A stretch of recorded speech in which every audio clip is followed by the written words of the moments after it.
got rid of the intro because that would have sucked to sit through 40 seconds of me. Well, welcome, ladies and gentlemen. We are live. I am the Crypto Crow, here with Cardano founder Charles Hoskinson. I'm very excited to have him back. It's been a while. I think the last time we talked, you were on a trip in a car. Yeah. So much has happened since then. And I know that everybody's going to be glad to see this. But how the hell are you? I know you just got back from Asia, and I'm pretty sure you just kind of toured all of Asia for a while. Oh, Lord, it was a trip. I was Mongolia, Vietnam, Singapore, Korea, and Japan. But it was a phenomenal trip because, it's always nice to return to where you started and realize there's a lot of people that still love you. And there's a lot of people that still are super fans. And, that is where it all began when you go to Japan and you go to Korea. And some of these people we talked to, they've been in the ecosystem for over 10 years. And they're just excited about how much progress has been made. When you widen the aperture and you say, when we started, it was just a fantasy and a whiteboard video, and now it's a fully decentralized network. It's self-determining. It's got recursive governance. It's fully decentralized. And we're making great progress on the roadmap, and they really appreciate that because it was just all promises and commitments back in the day for them. And now that they're actually able to participate in governance, they run the network through being stake pool operators. It's a big thing. They had a lot of advice about things they want to be done differently and where we want to go. But, that's good to hear, and Token 2049, we took over the event. It's 27,000 people there. Wow. We were on every badge. The Wi-Fi password was input output. We had the largest booth there outside of the SWE guys. And there was like the pavilion. And we probably had 20,000 visitors at that booth. And we got to show off Hydra, and we got to show off the roadmap Cardano. There was also a Cardano sister booth that was there that kind of a joint effort with Emergo and a lot of others. And it was good because Intersect was there and they were able to showcase a lot of the cool things that are happening. And everybody said, we had no idea Cardano's still around. We thought you guys all died and things like that. It's pretty cool to see the ecosystem is still there.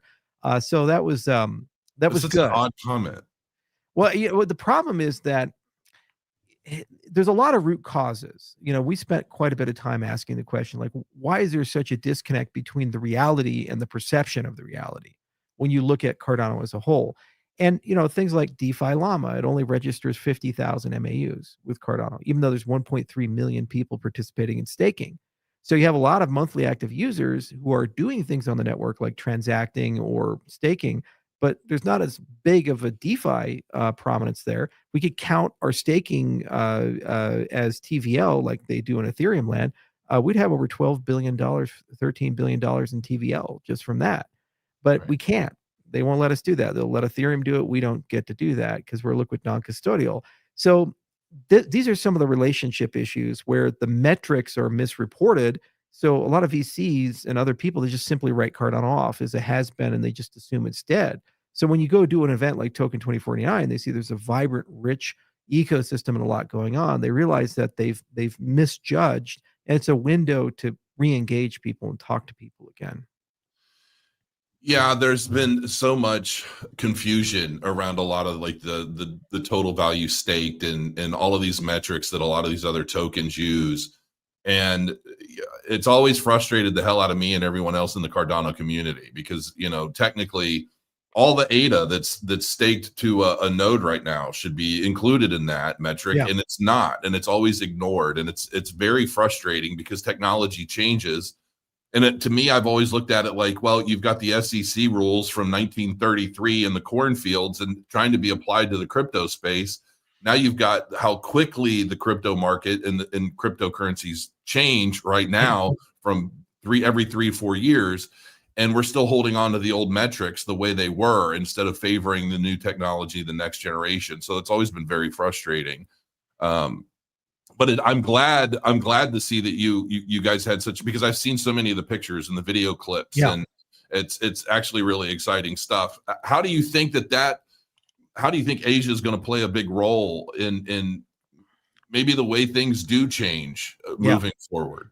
Well, I'm just gotten tired of asking for other people to do it. And what we're starting to do is we're starting to take a step back and say IO needs to lead on a few things just to move things along. Like on Midnight, I think that's been the most transformational project in the history of Cardano. It went from Cardano as a closed ecosystem. We don't talk to anybody. The foundation's a no-show, and just write them off to, hey, actually they're making deals. Midnight will be listed on every major exchange. That's the first Cardano native asset to do that. It's an inevitability. It's going to happen. Midnight's made over 100 deals. They got us good with Copper and got us good with Brave and blockchain.com, bitcoin.com. And these are just not small things. What people don't realize is Midnight is a Cardano asset. So for that deal to work, they have to integrate Cardano. They have to support Cardano. So every time Midnight makes a deal, it's actually also making a Cardano deal at the same time. And it's solving a lot of the broken windows, like the Oracle problem, the stablecoin problem, these other types of things. And the Midnight Foundation is a super aggressive organization. And sometimes we have to slow them down a little bit because they want to make deals like every day. In fact, they're averaging one every 3 days, which is an incredible pace. And we really enjoy it. But there's a lot to do. Every time you make a deal, you have to service the deal. So it's not good enough just to make the announcement. So that's one lens and dimension. The other is we got to change our event strategy as an ecosystem. So I thought long and hard about this. We put a lot of money at IO into Rare Evo. We've done it now for 3 years in a row. And every time we've gone to that, it's great to see all the old friends, but it was just Cardano talking to Cardano. And we were having a really hard time making that multi-chain. This last one, we had other chains show up, but you could tell it was kind of a courtesy instead of an investment or a commitment. But when we looked at Token 2049, we said, holy shit, we took over the event. We took over a 27,000 person event. Everybody saw Cardano. Everybody saw Midnight, our ecosystem. And there was a ton of hype and excitement. Every time they want to use the Wi-Fi, they had to be talking about us. Okay, that's as takeover as you can get. And the price tag for that was 1/3 of what we paid for Rare Evo. So what we're going to do next year is we're going to, instead of doing Rare Evo at IO, we're going to do 4 events per year. We're going to do Bitcoin, the big Bitcoin conference they have every year. We're going to do Consensus. We're going to do Token 2049, and we're going to do Abu Dhabi Finance Week. Each of those events are over 25,000 people in attendance, and each of those events are kind of like the big things for the community, and they run about every quarter. And we'll do the same package that we did at Token 2049. So we'll have the big IO booth. We've really gotten that down to a science. We'll have the flavor of the week of whatever product we're launching for that quarter. And then we'll have a Cardano pavilion. And what I want to do is find a path where we can take the top 50 to top 100 Cardano projects. We kind of demo this at Token 2049, brought Sneck over and a few of these other guys over, have them come and bring a package of people with them, bring their swag, and then we can also set up a community event and also an investor dinner. And that's your package for that, along with the media package. The total cost of that's actually less than the Cardano Foundation Summit or what Rare Evo cost us. And I think we'll get a substantial more exposure. We can even put a hackathon on top of that if people want to go ahead and sponsor that. And that'll be the pulse. Every quarter we're there, we're talking. The Midnight Foundation, because they share the same DNA as Cardano, they can go and fix the DeFi llama problem, these other things, and get these guys to actually accurately report and represent the chain. It's just there's only so much relationship building and momentum the guys can do. They're working against years and years and years of negligence and neglect, and some cases broken promises. So it's like you have to repair the relationship. You start from zero after you repair the relationship. You establish a new relationship. It's always 6 figures or 7 figures of money that have to be spent, is what it is. You spend the money, and then after you've done that, you bring an integration team on. Within 6 months to a year, have good relationship. Like you guys saw that with Google when we announced the Midnight Google Cloud relationship, and it was so crazy. It was like people at the CF were tweeting, "It's not even a real relationship." And then our response back was showing the panel with the guy from Google Cloud talking about how the relationship's there. But that's it's just like the other problem our ecosystem has is we keep shooting ourselves in the foot. Every time we have good news, there's somebody who shows up and says, it's not as good as you think it is. And anytime we have bad news, there's somebody shows up and amplifies the bad news as worse much than they as humanly possible. And it's like, what are we doing? The other ecosystems don't do this to themselves. I'm sorry. I don't want to run the race on hard mode, like 24 hours a day, 7 days a week. Okay. I just want a fair race. If I'm running, I don't want to have to wear like an 80-pound backpack while the other people are running without that backpack on. Let's stop doing that, guys. How much of that do you honestly think is based on the nature of Cardano being truly decentralized, as opposed to, I mean, let's face it. If you're, let's say you're a venture capitalist, you've got millions or billions of dollars to invest. You want to invest in something you have more control over. You want to invest in something, maybe it's a little more on the centralized side. Like, how much of this is because the industry built around the greed and the greedy nature of crypto is opposed to the more decentralized structure and just everything that Cardano stands for. Like, how do you think that really plays a significant role on the back end of things and ultimately filters out through, it's marketing, their media, their Yeah. social media, and so on? Is that what creates this atmosphere? I mean, it would if it's just an ADA conversation, but there's plenty of pseudo federated or somewhat decentralized, but not really projects on Cardano that are investable. So they would skip ADA, but then what about the CNA ecosystem? Because it's vastly mispriced. If you take a look at it, there's no other asset in the top 10 where the liquidity of the primary asset, ADA, and the value of it is super high, but then the relative value of the assets issued on it's very low.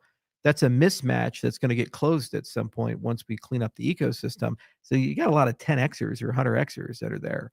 So I think the bigger issue is not decentralization, but I think the bigger issue is that there was never an attempt made to integrate Cardano into the broader cryptocurrency ecosystem in a way that reflects us well. No one opened up a Silicon Valley office. No one opened up a New York office. No one opened up a London office. Nobody went and had dinner with A16Z. Nobody went and talked to Masari, except for us and a few others. Nobody went and talked to all these big guys and said, like, well, hang on, let's tell you the Cardano story and why Cardano is interesting and exciting.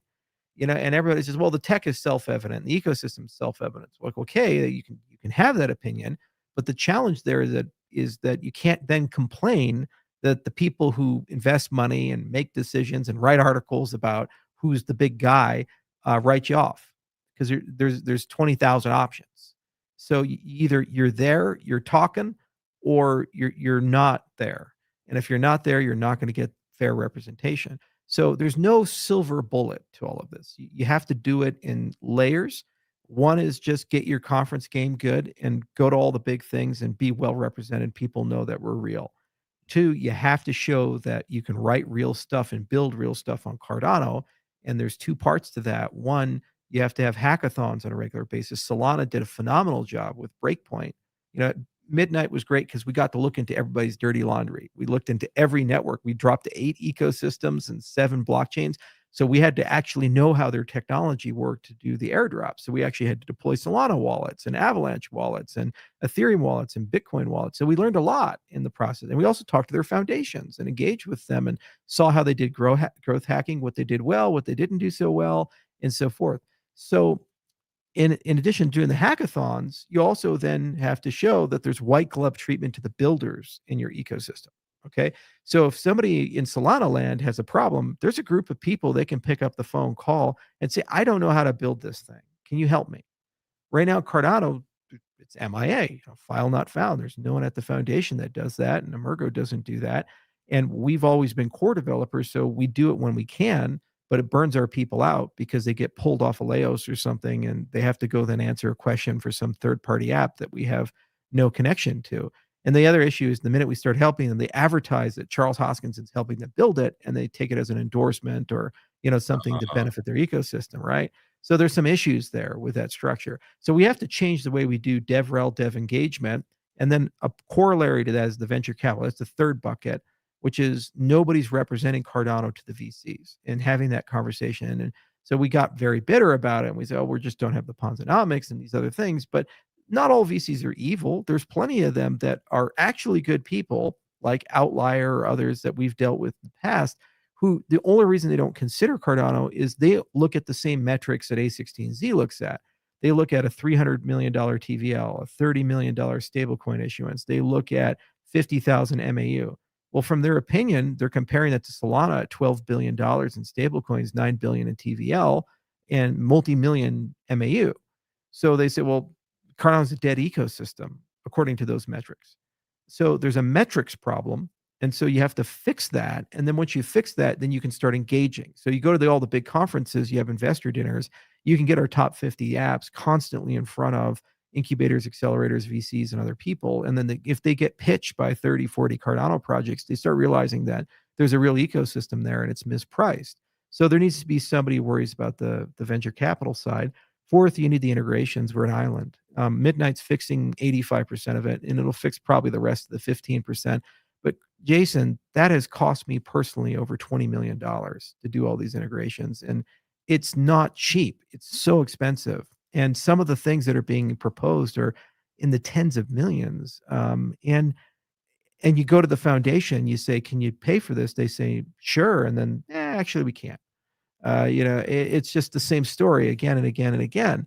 So good news, we have a treasury, an on-chain treasury, and we're starting to utilize that. And I think next year we'll have a package for a lot of these integration budgets that Midnight is going to cover, but probably cover dollar matching or something like that. And those are one-offs. Once you're integrated, you have the relationship, you're connected together, you're good to go. So that's an ephemeral problem. It's a frustrating one. Somebody had to be the bigger man and bite the bullet. And once we have it done, it's easy to use our stuff, and then we can move users around, move liquidity around, and these types of things. But overall, I'd say we're not in a bad position. We're not in a good position. We're in a position of transition. And we as an ecosystem, we have to come together. We have to be vigilant. And every quarter, we have to set aggressive KPIs. How do we get the TVL up? How do we get the MAU up? How do we get the daily transaction volume up? How do we get the integrations where they need to be? And also, how do we take 5, 10, 15 dApps and double them on Cardano? How do we double their stats? Let's get our DEXs better. Let's get our oracles better. Let's get our homegrown ecosystem better. Let's feel some accountability, responsibility for that. Midnight, we're opening a lot of doors. Like us getting listed means the exchanges support CNAs now. So that massively helps things out because nobody bothered to build that ecosystem up for 4 years. It was just utter negligence. So we had to go do it, and it was so painful. We started from -10 in every conversation and worked our way forward. But now we've gotten those conversations where they need to be, and they're taking the ecosystem seriously. So that mostly resolved, a lot of the problems. Talk about shooting yourself in the foot.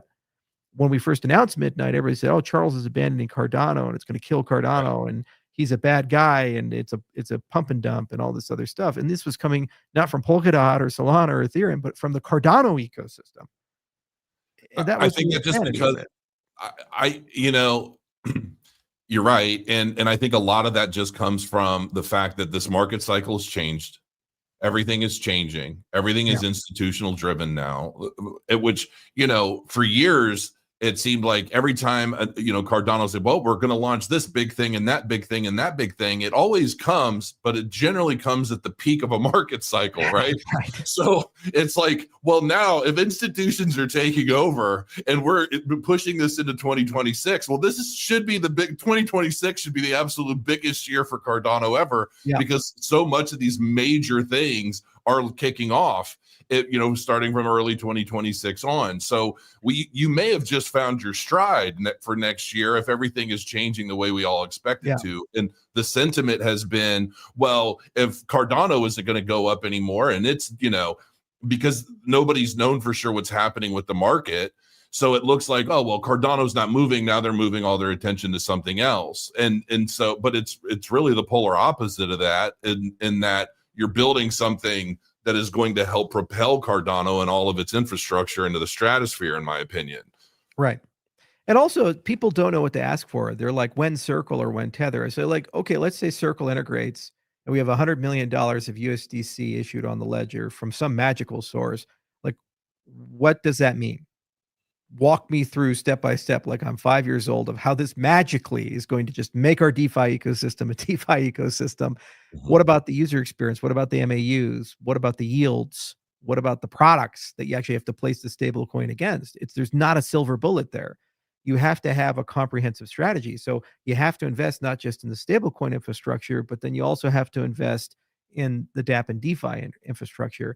I think the bigger issue, Jason, is that there's just a lack of executive function in the ecosystem. And that's by design because it's decentralized. So nobody speaks for Cardano. It's very easy to talk to the Solana Foundation or the Ethereum Foundation or these other people. And for better or for worse, they have a lot of influence and remit over the direction of that ecosystem. So when they say, this is the roadmap or this is how we do business, That's probably how they do business because they have power of the purse strings. Here it's decentralized. And so you can talk to me, but I'm not Cardano. You can talk to the Cardano Foundation, but they're not Cardano. So in the absence of executive function, there's an abnormally higher coordination problem, and you have to actually work at getting things done. And people will be willing to do that if they think there's a large ROI. But nobody's making the case that there's a good ROI there. So from a strictly business situation, it's too unapproachable to get in. So you just got to work it. And what's nice about Midnight is it's a little bit more centralized right now because it's being launched. So there's a single voice, single authority, 100 plus deals in 1 year. It's one every 3 days. So it shows you what you can do when you have a little bit of that. The big conversation for the on-chain governance of Cardano, can we get to a point where we can get some delegated executive authority? Okay, so then we can delegate to a group of people, say, this group of people is in charge of this thing. And if they fail, according to some set of KPIs, we'll fire them or revoke the authority, but they speak on behalf of the ecosystem. Then it's so much easier to get things done. Like this sovereign wealth fund has been a nightmare to deal with right now. I proposed it and I said, okay, you have a governing council, but then they hire an asset manager and the asset manager manages it like they would anything else. And we can then place that $50 million worth of stablecoin. And then all of a sudden, all these people run around and say, we don't want to pay an asset manager. We want every investment decision to be decided by direct democracy and all this other stuff. So it's just not a real thing. It's not a real proposal. And so the community has to get over that as well. They have to put on the ground saying, okay, if you want good marketing, give a function to give delegated authority for somebody to do that. If you want good events, give delegated authority to somebody to go and do that. If you want good commercial negotiations, give delegated authority for somebody to go and do that. And you got a $1.5 billion treasury backing this. So there's real money there backing this type of stuff. We can make deals. We can deploy capital. We just need to get over this hump of no one's in charge and therefore nothing gets done. That's where Bitcoin's at right now. And they have network effects. So that's why they can tolerate that stuff. But strategically speaking, the partner chains model, if Midnight is successful, every year we're going to get partner chains, which means being as an ADA holder, you can get numerous revenue streams as well as more airdrops. At Bitcoin DeFi can bring in billions of dollars worth of TVL into our ecosystem. And we're the closest, technologically speaking, to Bitcoin. When we're UTXO, they're UTXO. It's a lot harder to do Bitcoin DeFi on Ethereum or do it on Solana or these other things. So we have a lot of, narratively speaking and technologically speaking, built-in benefits and advantages if we want to pursue them, and good business opportunities. But we need to coordinate better, and we need to speak with one voice as an ecosystem. And we got to get past this hump and get out of the toxicity of the past. How much of this? So, one of my, and I'm sure, and I know you've talked about this here and there, probably enough that I shouldn't have to ask this question, but how did this whole trifecta between all of these entities, which Cardano Foundation, Emurgo, IOHK, what birthed these three organizations in a way that enables them to seemingly do very little for the ecosystem while holding substantial sums of value and capital? Well, ultimately, it's my final fault because I helped create Cardano. I was the big guy. And the way the tripartite structure was set up was that there were kind of three buckets of roles. And so somebody had to worry about the science and engineering. I was closest to that, so I took it. Somebody had to worry about governance and being the neutral third party and the community management and basically getting the ecosystem's brand and reputation out there. That was the foundation. And then somebody had to worry about the commercialization, kind of like Consensus to Ethereum, the Joe Lubin of Ethereum, right? So Emurgo was to take that role.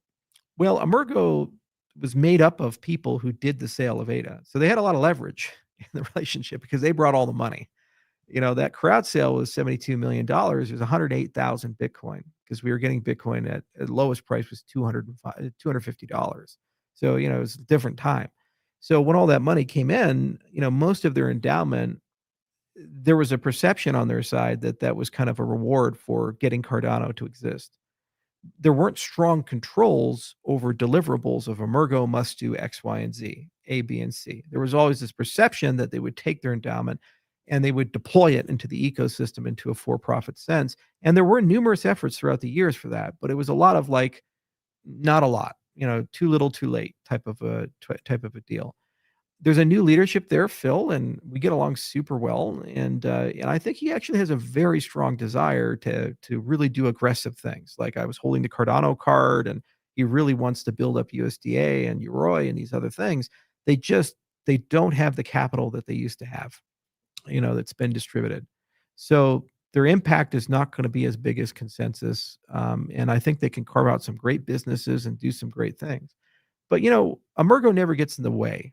They don't show up and say, we're going to do everything in our power to hurt input output, or fuck Charles and he's a bad actor and we have to protect the ecosystem from it. If we ask them to do something, if it's within their power to do it, they'll try to do it. And so they've been a good partner from that perspective.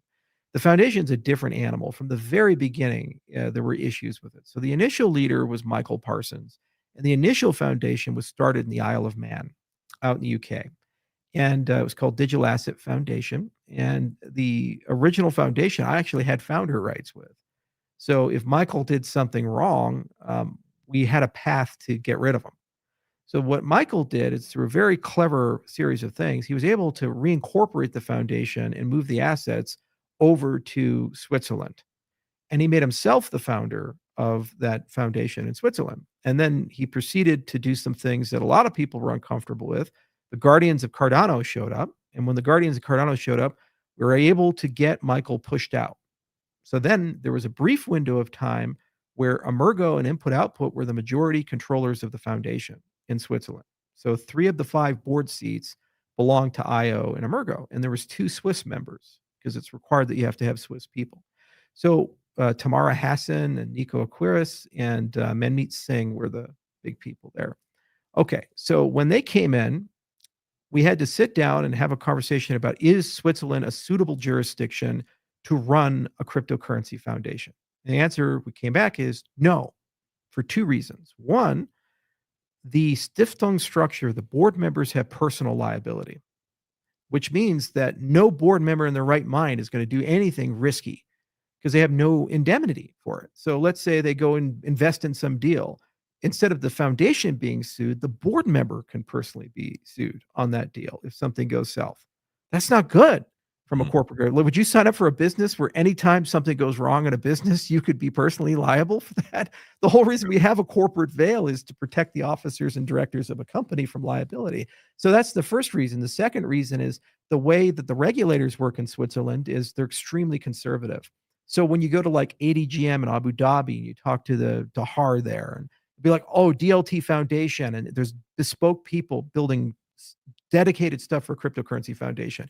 And they give you all these cool things you can do. Like if you hold the asset, you can vote on the board or other stuff like that. But you can't do that in Switzerland. So, what he said is, let's leave Switzerland. So we started the process to leave Switzerland, and then it got into a big fight with the Swiss members on the board. We tried to fire them. They rejected that. They tried to fire us as the minority of the board, ended up having a lawsuit, won the lawsuit over it. Then the Swiss regulator came in and appointed an administrator. And the administrator basically said, well, I just want to liquidate the whole board. And, you have 2 options. You can pick your replacements, or I can just put it into a receivership and shut it down. So we said, all right, well, can we at least have some influence over the people that come in? Yeah, but it has to be jointly agreed with the people that you just tried to fire. Oh, wow. So we put, the board in, but it was under distress. And the problem with this new foundation is the minute that happened, these new board members were always neutral to hostile with us. So every single person that they hired was, we have to protect the ecosystem from Charles Hoskinson. That became the mindset and the culture and the mentality of that organization. And we tried in earnest to work with them for years and years and years and years. And either they would commit to something and back out, like the ADA redemption stuff, or they would do duplicitous things. Like when they took the lead on trying to set up the Linux Foundation deal for the pre-Intersect days, they hired this guy named Dirk, and they paid him god-awful amount of money. And then his proposal came back and said, oh, well, you can create something at the Linux Foundation, but Charles Hoskinson can't join, and IO can't participate in the product and technical stuff. So the inventor of the protocol and the person who controls all the engineers can't be part of the product and technical committee about that. We want large companies with no connection to Ada to basically be in charge of the roadmap. And the foundation still wanted to do this. So we said, we have no desire to be part of that. And then they go around, tell everybody, oh, Charles blew up the deal. He can't work with the Linux Foundation. Even though we have now 3 projects, ScoreX, Dentis, and Compaq, with the Linux Foundation through the LFDT. So apparently I can't work with them, but I'm working with them. And I've been working with them for 6 years. And then when we mention the board stuff, they say, oh, well, the IO consented to this board. It's not consensual if we're told that we don't consent to it, it gets shut down and turned over to the Swiss government for an arbitrarily long period of time. That's not consensual. That's a gun to your head to make a decision, and you're making the least worst option there. We were always clear. We wanted the foundation to be a members-based organization. We wanted the board of the foundation to be elected by the community, and we viewed the money of the foundation not as private property of some weird thing in the middle of nowhere, but property of the community as a whole. Okay, and when they say, can we renormalize relations? Like we were at Token 2049 and the foundation was there. And I say, well, what's it going to take to get you and a Fred in a room? And I said, it's very simple. Have community members be elected on the board at the Cardano Foundation. And Jack relayed the message. It's kind of like the messenger between the Soviet Union and the United States. He relays the message to the premier, and they say, oh, we can't do that. There's no path for the supervisory board to be under community oversight. So in other words, if they do something wrong, no one in Cardano will ever have any ability to fire the person who's done that wrong, regardless of how egregious it is, because there's no community oversight there for a community foundation that owns the trademark Cardano. This is my fundamental umbrage. It has nothing to do with whether they like us or hate us. And believe me, they do hate us. Okay. And they do everything in their power to really make our lives difficult. It has nothing to do with that. It has everything to do with the original intent of the structure was to be the neutral place for the community. So we didn't complain about it. Emergo and IO got together and ironically even invited the foundation to be part of this. They refused to do so, created Intersect. And Intersect is now funded by the community, run by the community. The majority of the board is community elected, and it has the product function. Actually, the roadmap and the technical steering committee of the code is there. So it's mostly fixed. The only thing that sucks is the 600 million ADA is still trapped at the Cardano Foundation. So basically, Intersect has to be scrappy. It doesn't have this large endowment and the ability to invest heavy, but at the very least, people have voice now. If you want to have influence over where Cardano goes and what Cardano does, you join Intersect and you participate there on the committees. And they wrote the Constitution, and they help write the product roadmap and the technical roadmap, and they control the GitHub repos for Cardano and these types of things. And it's made up of the community. There's a lot of people from all over the world that are there. People in Sri Lanka, people in Japan, and so forth. So Intersect was effectively created to replace Cardano Foundation in a sense and be driven by the community. Yeah, one of its primary roles. In Cardano Foundation, if they were a members-based organization, there would be no Intersect. But they're not. They're self-governed. They basically keep their own counsel. The board picks its replacements. They do something wrong, we can't punish them as a community. There's no oversight. And they do stuff, vanity stuff, but it's kind of like when Kim Jong-un builds a mall in North Korea or something. And it's like, okay, that's great. It's a nice little vanity thing you got there. But you know what happens when you do something wrong? Can I fire Kim Jong-un? No. He goes, looks at himself in the mirror, and he's like, did I do a good job today? You did a good job today, Kim. I mean, this is literally the governance structure that they have for a purported decentralized ecosystem. So the biggest hangup is so DREPs effectively can't do anything to get rid of Cardano Foundation. Nothing. They're just there. Okay. Yeah. All right. So then I guess my next, I've noticed they've been doing some fairly favorable things lately. Has there been has anything they haven't changed? They haven't. This is what they've mastered. They've mastered the art of doing nothing but appear like they've done something. Name for the last year, how many big Web3 deals have they made? Have they made a deal with Uniswap or Aave or Chainlink or Redstone or Pith? Have they made a deal with Wormhole or Layer Zero? Have they made a deal with any major cryptocurrency venture? Yeah, they've done wine in Georgia. They've gotten ballistics on the Dubai from the Dubai police on the blockchain. They've done some like Swiss and German tier 4 exchanges to do a little thing. Where's the Binance deal? Where's the Kraken deal? Where's the OKX deal? Where is the deal that they've What's made? their benefit to exist then outside of just sitting on 600 million ADA? They pay themselves large salaries. That's it. They're just sitting That's around it. collecting a check. So it's basically like our government.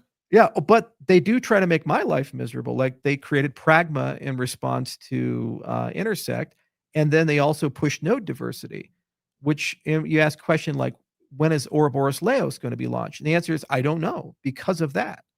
And I'll explain. So when it was one node, the original strategy was to get off Haskell and to get to a new 2.0 node that was built from all the lessons of the original Haskell node. So the original roadmap was 2015 to 2020.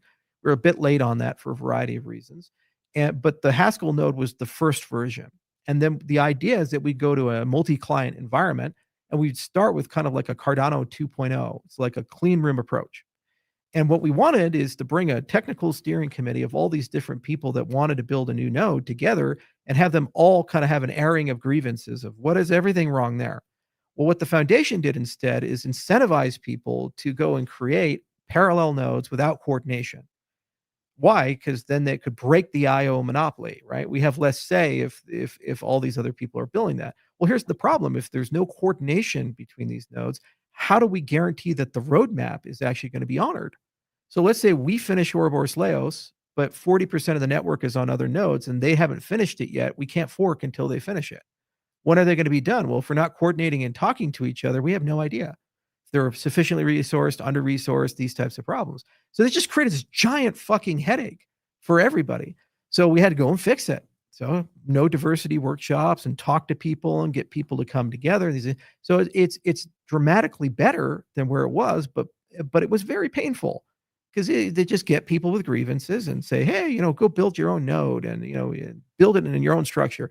Right. Okay. But do we have a blueprint to certify against? So only certified nodes can do things? Not yet. Oh, okay. Well, why don't we finish that first before you try to build a second copy of something? And why don't we get to a stable roadmap before we go and try to build more nodes? Because you're not adding any new features to the ecosystem. You're just slowing down the delivery of new features like Hydra or like Laos or these other things. But they did that because they said, well, it reduces the influence of input-output in the ecosystem. So that's the kind of cutting your nose off to spite your face. I mean, yes. That's the craziest part of it. It's just like if we just had a conversation. And by the way, we weren't told that Pragma was being created until they announced it. So they're playing this game like they're going to join Intersect and participate. Meanwhile, they're negotiating this thing and back channeling various devs and saying, we want you to build a node and this type of stuff, because we have to protect Cardano from the evil Charles Hoskinson. So it's like it's stupid because you're trying to, beat me in the house that I built. You're not going to win that fight. There's also no passion or excitement behind the people that work for that. Like, what's the vision? Let's say I die tomorrow. Like what's the CF vision for where we're going to take Cardano? What we're going to do? Is it going to be just more wine in Georgia on the blockchain? And also, who takes them seriously? Like, does anybody in the Web3 space, honest question to the other foundations who aren't Cardano, when you wake up, whenever you have a deal, is your first thought in your head is, we should go talk to the Cardano ecosystem about this? No. I've never met one where they just wake up and say, we should talk to Cardano about this. Let's go talk to Cardano. No, we have to earn that. And you earn that by you going and talking to them.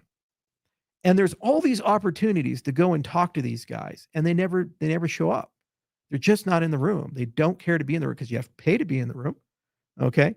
You have to, you have to actually do stuff to be in the room. You have to make commitments, and then you have to take a risk. What if the deal doesn't work out? You have liability. And if you're in a personal liability structure, you will never say yes, because if ADA goes up, they get no upside. They're paid salary. They're not incentivized. If ADA goes down, they're paid the same salary. They're hedged in Bitcoin. They don't give a shit. There's no financial upside one way or the other for success. You see, that's nothing that can be done. Like, that kind of blows my mind. We already did. We have the on-chain government. We have Intersect. We have a complete reset. We have a real foundation now with the Midnight Foundation. And honestly speaking, what we need to do is just go all in on midnight for this type of stuff. Because the thing is that we can do a midnight every year as an ecosystem. And you build a few of these guys up. We have large treasury. We'll have an ecosystem group to grow things, and so we'll have a second shot at building a consensus for the ecosystem. And then we just make sure that they take care of Cardano along the way. That's what you do. You have something to horse trade over. The existence of Midnight gave something to talk about with all the people that never wanted to talk to us before. That's our only option. The Intersect, the Midnight, the on-chain governance, and also the utilization of the treasury, and just managing these really bad decisions that were made. And no diversity can be a benefit. Let's get to a point where it's a benefit, and I think we're almost there. And we've moved mountains as an ecosystem, and we've gotten to a point where we're all drinking from the same well. And it took a while to get there, but we're there now. And just pretend they don't exist. Yeah, that's what I'm gathering. I mean, it's almost like a 600 million ADA mistake that now it's just time to write it off as is what it is and move forward. I mean, Solana just survived the failure of FTX and SBF going to prison, right? And he was their patron, and a lot of people thought they were dead. We all thought that, and they managed to come back from it.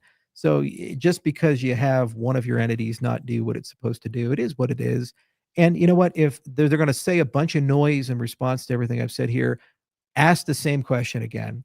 When will your board be community elected? And if they give you the bullshit answer, they can't do it in Switzerland, when are you going to leave Switzerland? Because you can through grants.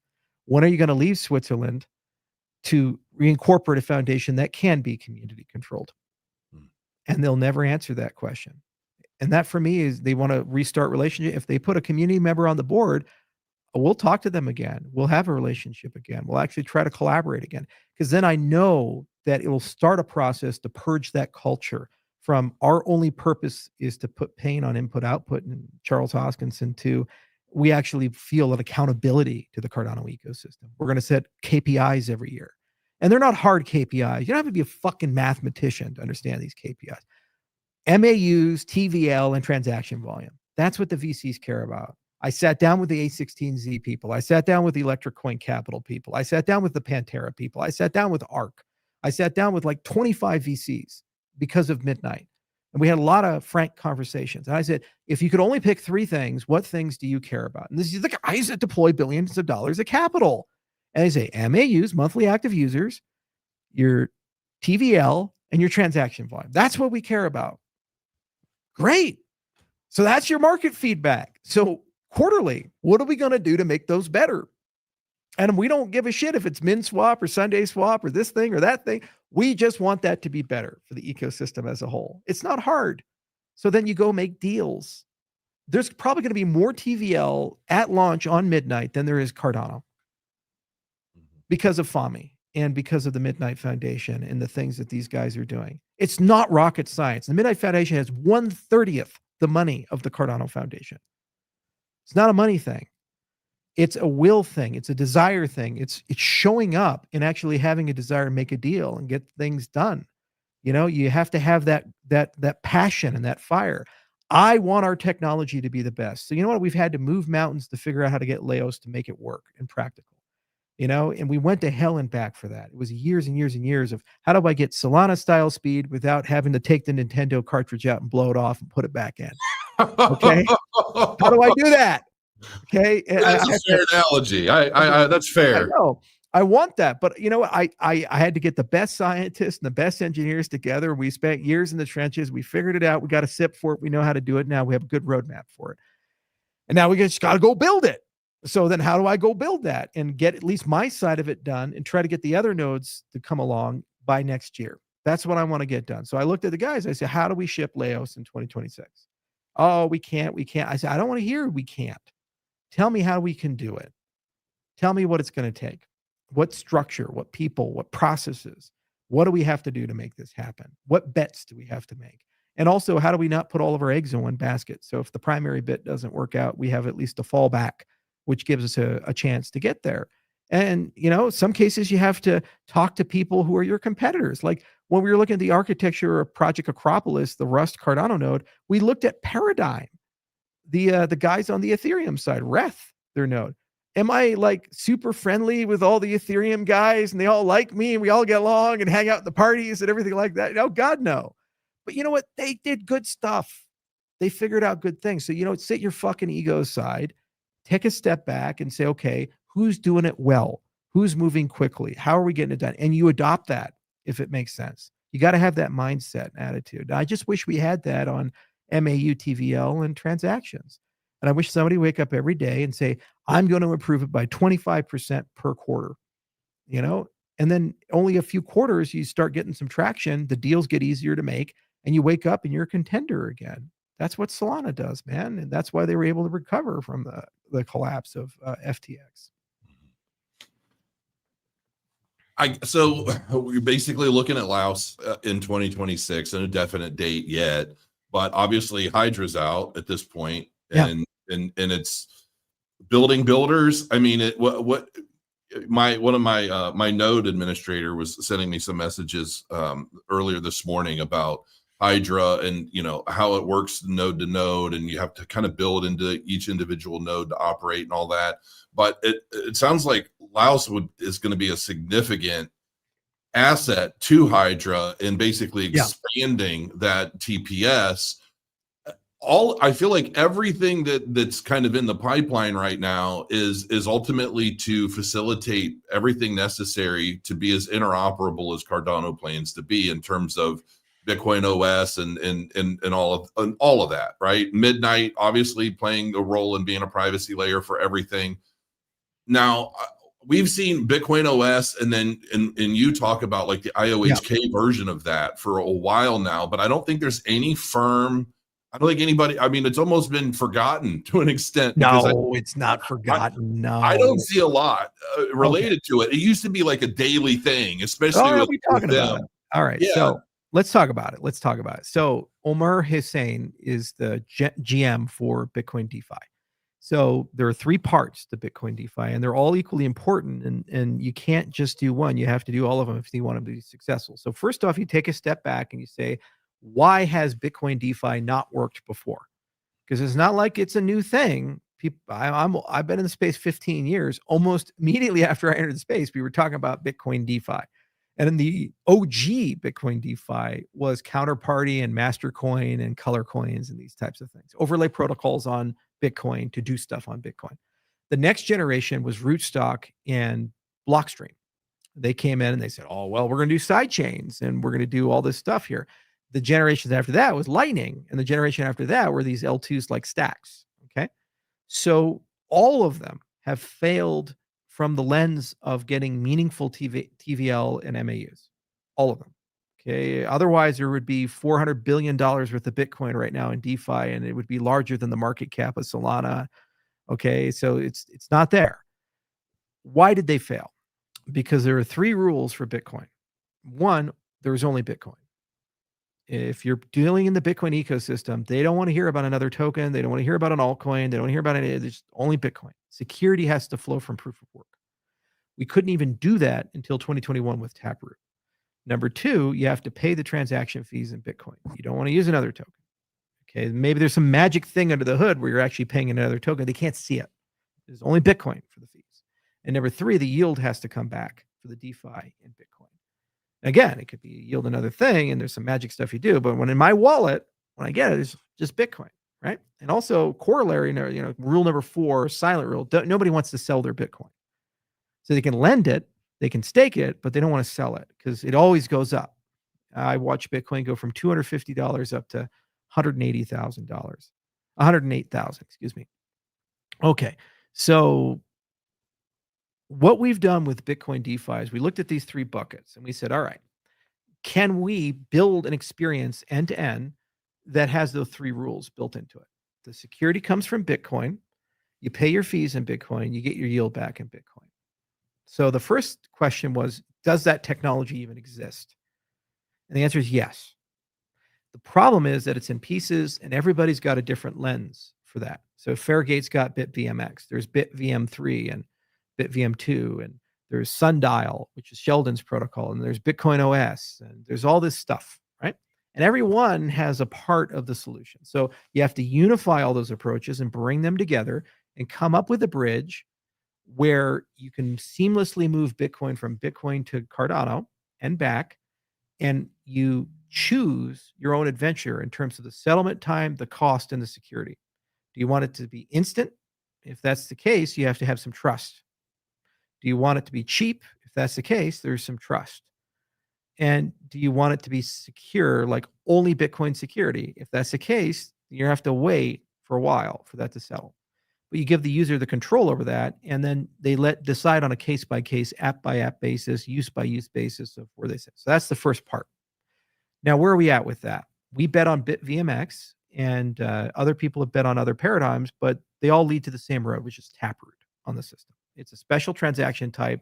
It lets you bundle together this stuff and use a recursive snark on Bitcoin. Mainnet, we've been able to move something from Bitcoin to Cardano and back. So that whole infrastructure, we're making it better. And every year, like Hydra, it gets better and you get a better trade-off profile. Now, are we done? No, that's the entry point. You just got into the club. You're not getting laid yet. You still got to go to the bar and talk to the girl there. So what reason would anybody even have to move their Bitcoin over? They have to get something for it. You need an application store. You need yield. Okay. You have to have a path where you can click a button. There's a dApp store. You click something, you go and get yield back, right? You have to do something with the Bitcoin. So the other side of it is the application ecosystem. Which apps offer compelling and interesting experiences for Bitcoin and yield products for Bitcoin? This was always the failure to take off with Rootstock. They kind of figured out a way to move Bitcoin back and forth, but there was never an app ecosystem to actually provide a compelling reason for a person to move over. So Omar's job is to go talk to all these RWA guys and all these other people that offer yield products and say, hey, if I can go find $1 billion worth of Bitcoin for you, can you offer 5 or 10% yield? Can you do something there? They say, yes. Okay. So you got to get those products in. Then you have to make it the middle part, the cream filling, brain dead easy to do this. So we have something called the toggle that we came up with, and you'll see it in my presentation in Bitcoin 2025. And we put it in Lace. And basically the idea is you just click a switch to go to Bitcoin DeFi mode, not new Bitcoin, not Cardano Bitcoin, no, DeFi mode. Still Bitcoin, according to the Bitcoin user. You pay all your fees in Bitcoin, you get all your yield back. But the minute you click it, now you have DeFi capabilities with your Bitcoin protocol. Powered by Cardano. Right? And the Cardano user will be like, well, this is Bitcoin. Why do I care about it? Because under the hood, every time Bitcoin does something on Cardano, it consumes ADA. That's why we need Babel fees for it. So it's just like tourism. When you go to, Germany and you use your credit card, you pay in dollars, but they're actually paid in euros. So it creates demand for the euros. Similarly, when you pay with Bitcoin, you're actually creating demand for ADA. So more MAUs from the Bitcoin side, our TVL goes up, our transaction volume goes up, the consumption of ADA goes up. Good for us. But you have to keep those 3 rules in mind. So Omer is scaling up a 19-person team, and he's working all sides of the market. We have the toggle in Lace. I want to get that into Brave, Bitcoin.com, blockchain.com, because that's 100 million users. On the yield side of it, we're in discussions with dozens of yield partners. Midnight helps a lot because we can make private yield and bring all that stuff in. So there's yield products that are ready to go. And then the Cardano dApps, we got to upgrade them to being Bitcoin native and support that. So we're talking to them too. And then on the bridge side, deep, super technical work of making that whole thing work really well, be low latency. Now, I don't care if you're using the Bitcoin OS bridge, and I don't care if you're using the Sundial bridge or anything, because as an ecosystem guy, do you really care if you're running a restaurant, if they took I-25 to get to your restaurant or 36 to get to your restaurant? No, they're at your restaurant. The route that they took to get to your restaurant is immaterial. The fact that the car pulled up, parked in the parking lot, and they're eating at your restaurant, that's what matters, okay? Now, if you got a toll road and you're getting paid for every time someone goes on I-25, maybe you care a little bit about that, but your primary business is the restaurant. So we're agnostic to whether somebody builds a better bridge, and we're working actively with some of the bridge builders, like Sundial is one, and we talk to them all the time. And we have a series of technologies we're trying to build, because what we care about are the speed and efficiency of the bridge and cost. You can't enter into the market saying that when they click that toggle, it says, all right, Jason, tomorrow morning, your Bitcoin will be available. Can't do that. When you click that toggle, your Bitcoin's got to be available instantly. And when you click it, it can't be, well, thanks, Jason. That'll be $400 to enter DeFi mode. You can't do that. It's got to be 5 cents. So that's what we really care about inside these dynamics. And so how do you do that with a reasonable level of security that eventually settles to the Bitcoin network? So in the short term, you're reliant on some other structure that's probably reasonable, but in the long term, it's batch settled on Bitcoin. So your long-term value is on the Bitcoin side. That's the trade-off that we're looking for. Why? Because you can't upgrade Bitcoin. I would love to change how proof of work works on Bitcoin and add a bunch of things into Bitcoin script and then it would just be awesome and it'd be trustless like midnight to Cardano. But you can't upgrade Bitcoin. So the best you can work with is Taproot. And Taproot is more of like a daily settlement type of thing where you take a bundle of many events and other things and you settle as one batch proof. You pay a few $1,000s for that proof for 10,000 users or 100,000 users or something like that. It's not a real time thing. Like every single time you do a swap on a DEX, every single time you use an Oracle or something, you call Bitcoin. You don't want to do that. It's not built for that. Finality is 60 minutes on Bitcoin. It's like sub-second on Aptos. It just gives you a sense of how technology's moved on, and that's okay. We don't want Bitcoin to change itself. Just leave it as it is and deal with it there. Why us over a layer 2? It's self-evident. We're the large scale layer 1. We're fully decentralized, and also we figured out how to do UTXO programming. The Bitcoin guys never did because they're not expressive enough. So when you go to build these Bitcoin hybrid applications where part lives on Bitcoin and part lives somewhere else, all these other guys like Stacks and these guys, they have to go through the same hell we went through for the last 4 years in Cardano, figuring out how to build dApps and DeFi and UTXO. Okay, everybody's an EVM developer. And then suddenly we're like, hey, let's build with UTXO and all these developers, and we just don't know how to do that. So we had to figure it out. So we had to write Aiken, and we had to create all these different dev patterns and things like that. But we figured it out, and we have these great dev tools now for that. So that's the other side of Bitcoin DeFi.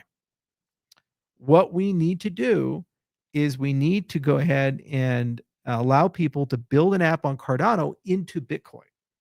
So it's not good enough just to have a one-way bridge where Bitcoin goes into Cardano, but it'd be really cool that you can build an app on Cardano to talk to Bitcoin and do things on the Bitcoin network. Because then all of a sudden, a lot of people who hate Cardano or don't give a shit about Cardano will say, well, no, we use Cardano as our development platform for Bitcoin.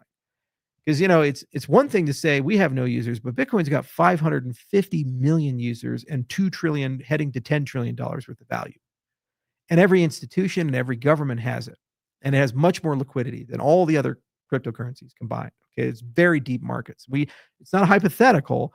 When that fucking short sale happened, Bitcoin fell a little bit, like 6%, and everybody else fell 50% or 60%. Why? Because they have liquidity. They can survive a $40 billion liquidation event. Bitcoin is solid from a marketing perspective, from a market's perspective. So if I'm looking for new customers, either I'm going to spend $1 billion fighting Sui and Solana and Aptos and these other guys for like a little bit of table scraps from it, or I can go to Bitcoin where there's almost no TVL and $2 trillion and there's 550 million people and there's no yield products right now. They don't get stake yield or any of this other stuff. So that's like virgin territory. That's like discovering North America. You're in Europe and you're like, why am I fighting for Prussia? I'm just going to go to fucking North America. It's like 4 times the size. Yeah, it's virgin territory. So what's the best way to get into Bitcoin? I want to make Cardano the best place to get into Bitcoin. Build an app on Cardano into Bitcoin. We have the dev tools. We have all the things. So not only that, we got BitVMX working. We were able to get Plutus and Aiken to compile to Bitcoin script. So you can use our dev tools to write Bitcoin smart contracts and run them on the Bitcoin network. Well, then what are all the developers going to have to complain about? It's too complicated. Do you think there'll be enough motivation for them to learn something new outside of the old? Well, if they're going to learn something new, they're going to learn it to chase a $2 trillion opportunity, not a $30 billion opportunity. So that's how you get the developers. And so what are they going to do? They're going to download our dev tools, and then suddenly we'll get thousands of developers from Bitcoin DeFi who don't care about Bitcoin at all, but do care about Bitcoin DeFi. And actually, some of the partners the Midnight Foundation made, that's how we got them in. They're like, I don't know about Cardano. I say, well, you can deploy from Cardano into Bitcoin. They're like, really? I say, yeah, that's coming 2026. I say, yeah, actually, we should integrate you guys because we really think Bitcoin DeFi is going to be a big thing. That's a good market. So we'll launch from Cardano into that. So that's a superpower that only we have because we're a one-to-one with UTXO and we have a very similar model to Bitcoin, whereas Ethereum doesn't have that. Solana doesn't have it. You just can't take an Ethereum app and dump it to Bitcoin. It doesn't work that way. It's radically different design. So we have a first mover advantage there, and we have 4 years of DevX history there, and we're getting to a point where the DevX is really good on Cardano. I know I know what your answer is already going to be, but if I don't ask, everybody's going to troll me. Is there any window of launch for any of this outside of 2026? And probably the first half of the year we'll start seeing some things come on. So lead by doing, that's another problem that we had. So we would build capability, but we never paired a capability with a consumer of the capability. And that's why the capabilities never got used. Like Hydra, we had around for like 2 years. We were talking about it. I was on my ranch. I had a bad connection with you. Like I was like 2 years or 3 years ago. We were talking about Hydra. It's crazy. It's been that long, but yeah. It really has been. But then suddenly Hydra got real when we did 2 real things with it. Now 3. First was Hydra Doom. Then we did Hydra Doom. Yeah, it's like you can see it. It's like, holy shit, every frames of transactions, million TPS. That's real. Okay, and the cost to run it was very de minimis. The second thing, the Glacier drop for midnight. All those transactions, when you go to redeem, you're not redeeming on Cardano. You're actually redeeming on the Hydra network. So that's a mainnet Hydra application. I did not know that. Yeah, because it cost us like 20 grand to do 33.6 million potential redemptions. That's Hydra. And so that's a great Hydra use case. People are like, when mainnet? It's on mainnet, baby. If you got your night, you used Hydra to get night. Nobody knows that. I didn't know that, and I read everything. Yeah, that's just, that was just magical. And then the third thing was the vending machine. So in Singapore at Token 2049 and also at Rare Evo, we did this. I did see that. That was cool. Yeah, you can literally buy shit in a vending machine using the Hydra network. And so we have a company that's being spun out, the Drip Drops guys. Some of them are starting that company with Sam Leathers, and they're going to go do it for all the ATMs, the point of sale systems, and the vending machines. And it's a really cool product. So we physicalize Cardano through Hydra. Okay, so Hydra is real now because people are using it to do real things. So Bitcoin DeFi is the same story. So I got RealFi.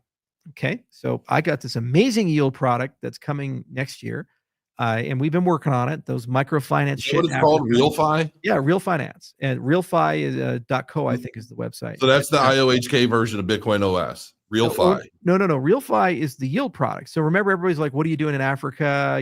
Bank the unbanked, all this stuff." We never gave up on that. Like Africa was not a failure. That team kept working and they actually built a real product, and I put my own money into it, and I lent out millions of dollars to people all last year and the year before, and 98% of the loans repaid us. So we had a great NPL rate. And I said, let's open it up. And so we're going to open it up. So I got a yield product. I need some TVL for that yield product. So what I want to do is actually go to the Bitcoin people and say, hey, how do we get Bitcoin lended to stablecoin, get stablecoins into our system, and get that done? So we're going to pair our Bitcoin stuff with RealFi, and RealFi can absorb billions of dollars worth of TVL. It has a good yield product that it has there, but that's a great example of a use case of the Bitcoin bridge. And we can do the same for XRP DeFi, and we can do the same for ADA. So we have 3 things that can lend in, and we're going to aggregate up a large amount of TVL. But that shows how it gets it done. And what does that do? It improves my MAUs, improves my transaction volume, and it makes my TVL numbers a lot better. And more importantly, it gets all the rough edges out of the bridge and the user experience of this stuff. So the next app has a significantly easier time getting Bitcoin to be able to service its TVL. So we're doing that, man. I told the team, like, let's get this launched first half of 2026. Let's find a path to make this happen. And I told the Bitcoin DeFi team, let's find a path to get that happen. They're kind of in that scientific mindset of, no, it just takes so long, and we got to do it. I said, either you do it or I find somebody else external. That's how it works now. Okay, so you have right. If I knew exactly when this would all launch, I would know that it was going to be the peak of Bitcoin a month before. Yeah. See, so like that would be my metric, but we don't have that. So no, I'm joking. I'm curious actually how Midnight has been doing, right? There's been a lot of oh, my wallet, this wallet doesn't work, or that hardware wallet doesn't work. Right. How has it been overall in terms of adoption? And because obviously the whole point of a lot of this stuff is to establish more unity in the space, Yeah. right? And you've made that message abundantly clear, and you've been involving everyone that wants to take part, or how has that been translating into establishing a little bit more cross-chain unity across the board? Oh, And it's great. It's great. It's so good. We have about 150,000 redemptions so far. We'll probably close out the Glacier drop period with around 200,000. That's what we expected. We expected about 250,000 to 500,000 redemptions. Scavenger hunt, which is the mining part of Midnight, they'll probably get a few 100,000 from that. So we'll be in the top 5 for the largest airdrops of all time. And most importantly, in fact, I got the graph right here. I'll actually just show you the graph. I get a daily report every day on the Midnight airdrop. oh, nice. And this is just beautiful, because yes, like, what's the real? And while you're looking at that, people in the chat, just so you know, I'm not angry or anything. I'm just very focused on what Charles is saying. So I can sit here and kind of laugh or play with my hair, but ultimately I'm paying attention because I want to know what he's talking about. Yeah, I got it right here. Let me find it. I get it there. I'll just search for the email. I get one every day. Oh, you're fine. You're fine. Here we go. The GD updates. Okay, so this is the really cool one. This is the total claims per network. So the blue part is Cardano, but the non-blue part are all the other networks. And so the other networks, Bitcoin, Ethereum, XRP. So 27% of the claims were Bitcoin claims. Oh, And 11.05% of the claims are Ethereum claims, about 6.3% are XRP, and the other 4% are from the other networks. So that brought a lot of new users into the Cardano ecosystem. Those were non-Cardano users who didn't give a shit about Cardano at all, and they basically just took a chance and said, "Fuck it, we'll redeem." Wow. Yeah, and there are a lot of challenges, but it was a multi-month endeavor. So we told people it doesn't make a difference if you redeem day 1 or day 60. It's the same amount of night. There's no difference between the two. So if you're having trouble in the beginning, it's okay. Why was it so hard? Because it was 8 different ecosystems, 7 blockchains, all different cryptography, all different structures, all different wallet structures, many permutations of those structures, the hardware wallet components of those structures. And then the other side of it that made it really difficult was that it's a fragmented ecosystem. So what about the custodians? What about the exchanges? And so a lot of people came and said, well, I had my money on Coinbase. How do I redeem? We're like, well, you don't have your keys. You don't have custody of that. You have given it to them. So they got to redeem on your behalf. So go talk to Coinbase. And we actually did offer to a lot of exchanges the opportunity to redeem on behalf of their customers. Some considered it, and some just went silent on it. They said, oh, it's not a thing. But that's your risk you take if you turn over custody of your asset to another party. And that's why we also had the proof of work component of it. Because if you missed the first opportunity, the Glacier drop, at least you could mine. And so you can get something to participate in the. So even if you had your asset, your Cardano, on an exchange that decided not to participate, you can still get what you're merited having through the mining. Well, you got to mine, and you'll get what you earn through the mining process. Okay. So you have to do that. If you've already claimed, can you still then mine in addition to it? Oh, really? Because that's an open ecosystem. I didn't know that. Yeah, it's open, so anybody can mine, and so that's the cool part. It's like, so you get like a proof of work style distribution, and you kind of get like an airdrop style distribution. So you get a little bit of everything, And is it fair? Well, I mean, no pre-mine, right of first refusal for everybody. Everybody got a shot at it. They all got a shot at the same time. And you work with what you got. And what this has shown is how centralized some of the holdings are inside many ecosystems. And what's really cool is now that the exchanges, for the most part, didn't participate, it means that not only we gain a lot of users, they're all retail users. Okay, so they're not like these giant fucking institutional whales. Yeah. That you just fuck your token the minute that it goes up 10%. They're a little different. Cardano was established with 9,914 buyers.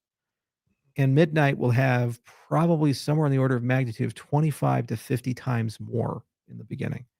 So that's a really, really good thing for a Cardano native asset. And the fact that Brave supports it, blockchain.com supports it, Bitcoin supports it.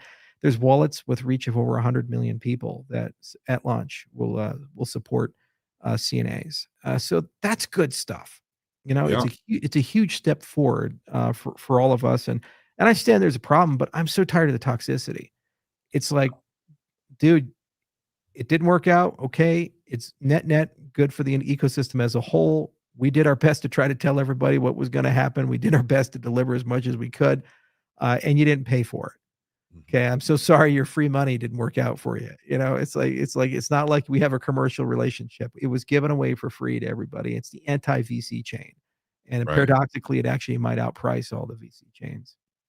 Yeah, the toxicity has obviously been a real issue. I've been caught up in it. I mean, I've been yelling about Solana and the people promoting it forever, and I've just tried to taper that down myself. I even saw that you and Rand Nooner shook hands and hugged it out and had a nice, visit. And I would love to just see a place where we can all just start really focusing on bringing things together. I mean, for the benefit of everyone instead of constantly throwing shit at each other. um, Hopefully we get there. I mean, Yeah. it'd be nice if Midnight is able to play a big role in that, continuously as we continue to move forward. But it's been a real problem. Yeah. Well, but we're making announcements. We're getting things done, and I love our technology. Laos is the best way to scale. There's a beautiful agenda there. Every year, we can add to it, and it gets faster, better, cheaper. Hydra is really coming into its own. There's an ecosystem forming around it, and said that's that DApp by DApp scaling view. So you have a global scale view, you have a DApp by DApp scaling view, where the dev models really come into its own. And there's a lot of great community projects that are massively improving the dev model, like Starstream is a great example I of was that. just about to bring that up. That was my Yeah. next question. Yeah. So let's talk about that. So Yeah. Starstream, what's really cool about Starstream is that Cardano contracts are a little harder to compose. So when you have like A and B together, it's hard sometimes to get A and B to be aware of each other, and you have to do a lot of weird stuff to do that. That's one of the downsides of the UTXO model. There's a ton of upsides like local determinism and much easier state channels for layer 2 shit and all these things. But when you actually talk about running an app, event sourcing and composability are two trade-offs. And data availability is another hard one. So what Starstream is going to do is it adds that composition in, and eventually I think there's a path to add in data availability in the event sourcing. What this means is it bridges the gap for a lot of things that Ethereum does easy. And we keep all the security side of Cardano, we keep all the upsides of Cardano, but we actually get the good DevX. The other thing is that it gives us some infrastructure where we can have a discussion about rollups. And there's already projects like Midgard, for example, they're coming that are trying to bring that in, like Scroll brought in for Ethereum. So it gives us a nice path for all of that stuff. So it's one of those things where it's relatively low risk and it's high return, and it's an example of a completely community oriented project identifying a major problem in Cardano and solving that problem. It's not like Charles Hoskinson woke up and said, "Oh man, that's a major problem. How do I hire somebody to figure this thing out?" This was Sebastian Guillemot saying, "You know what? I know how to solve this problem. I'm just going to go do it." The community embraced it, they funded it, and it'll be in market next year. And so what's cool about that is if you do that 4 or 5 times or 4 or 5 independent entities, you start solving all your problems really quickly, and it's truly decentralized from that viewpoint.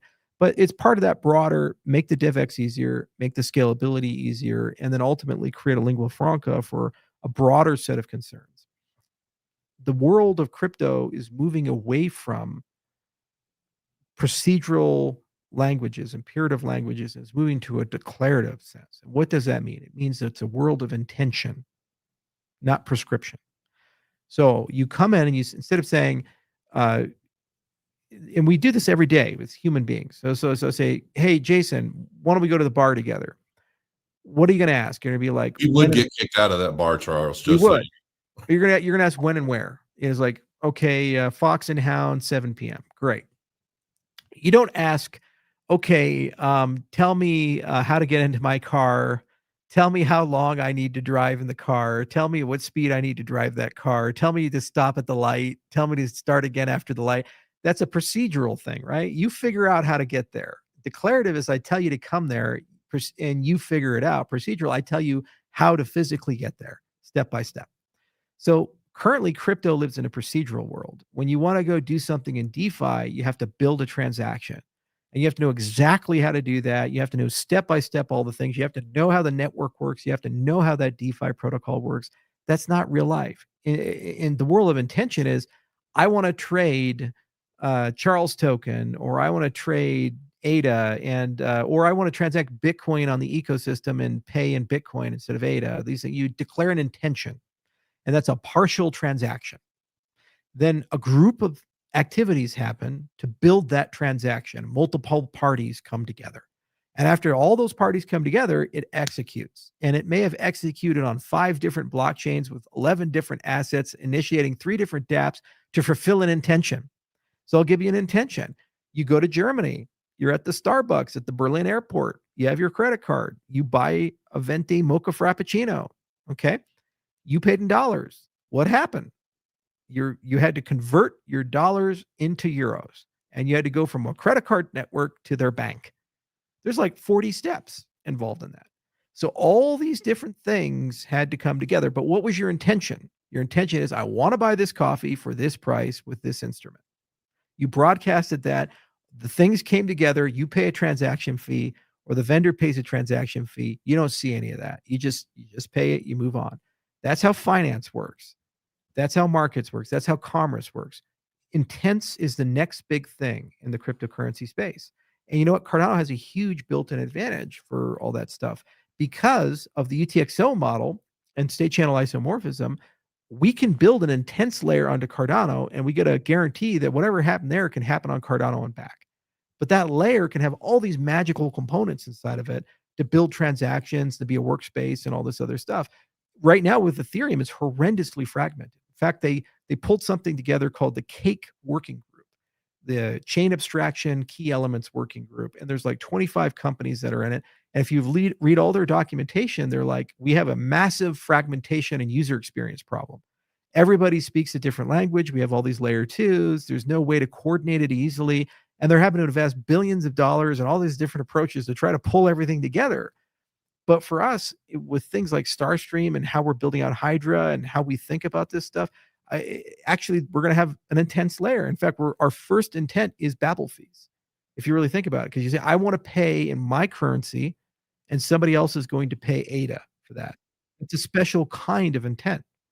And there's thousands of them that exist there. So we already started partnering with people on this. Like Near, we just announced with the Near protocol. It's a great network. Ilya is a phenomenal founder. I met with him at SALT. And Near intents have come to Cardano. So we actually already have one intense layer. And we also have the DREC Alliance with all the wallet guys. Right now we're talking about keys, but very quickly after keys, we're going to start talking about behaviors. In your wallet, you want to initiate something. And we talk about multi-chain. We talk about Bitcoin DeFi, talk about Midnight, the whole partner chains ecosystem. What you're really talking about is, I'm going to have a transaction that settles on 3 or 4 chains at the same time. Imagine Bitcoin DeFi to Midnight. Bitcoin to Cardano, Cardano to Midnight. That's 3 chains that are involved in something. Bitcoin user doesn't see it. The wallet layer doesn't see it. They just click a button and they declare that thing. So this is the kind of stuff, not TPS and not TVL from the past, that changes the future. This is the kind of stuff where you get 1 million users, 10 million users. This is the kind of stuff that when you're on Microsoft Windows and Microsoft, because of the Clarity Act, decides to build a wallet into Windows, or Google decides to build a wallet into Android, and you're one of the 5 billion users there and you want to use that, this is the stuff you're going to do. You're not going to see DeFi. You're not going to see, Solana or Ethereum, or all of that's going to be hidden from you. You're just going to enter in your intention. Something's going to happen. You do that, and it's going to settle on dozens of different networks at the same time. And we need to be in that conversation. Well, you're obviously building all the infrastructure for it. And I guess a part of you making sure you are is this whole digital chambers advisory board thing I just saw. What is that? Is that I saw a big congratulatory post on X, and I'm like, oh, yeah. What is this about? I mean, it's just like, we got to get this done. We lived through 4 years of Scary Gary trying to put us all in prison. It was just horrible what we were dealing with. The Biden administration was an unmitigated disaster.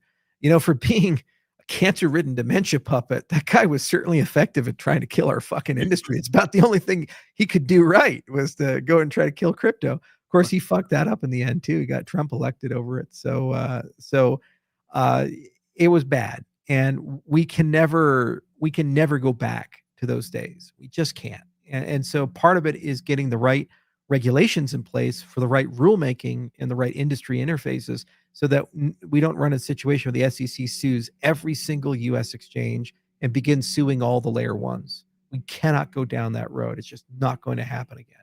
So Genius Act passed, and that created clear rules of the road for stablecoins.